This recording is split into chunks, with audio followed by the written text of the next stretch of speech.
Hi, everyone. This is Cambria here, and I want to talk to you about developing healthcare crisis that could impact thousands, patients, and professionals alike. Northern Light Health, one of Maine's largest health systems, just announced that major service changes are coming. They're not closing any hospitals yet, but don't let that lull you into a false sense of security. What they are currently doing is evaluating their workforce and leadership structure and looking for ways to maximize revenue. That usually means layoffs, consolidated departments, and fewer services available, especially in rural areas. So let's talk numbers.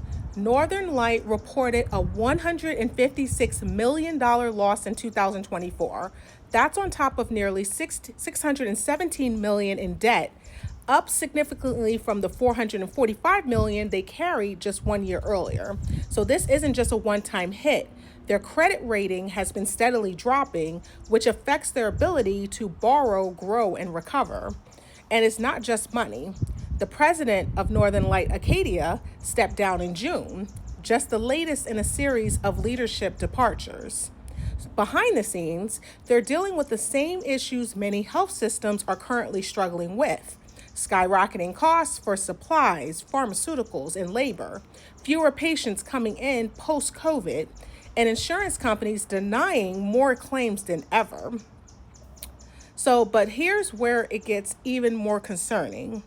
A federal Medicaid overhaul, which we all know now as the big, beautiful bill, is hanging in the balance.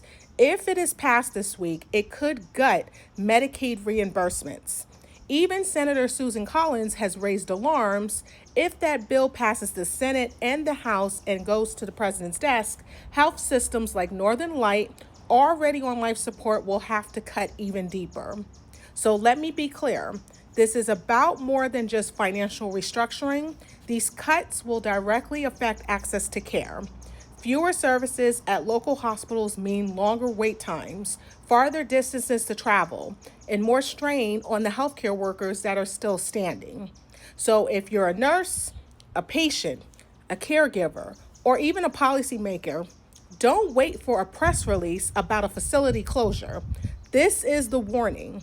The time to ask questions, speak up, and demand transparency is absolutely right now.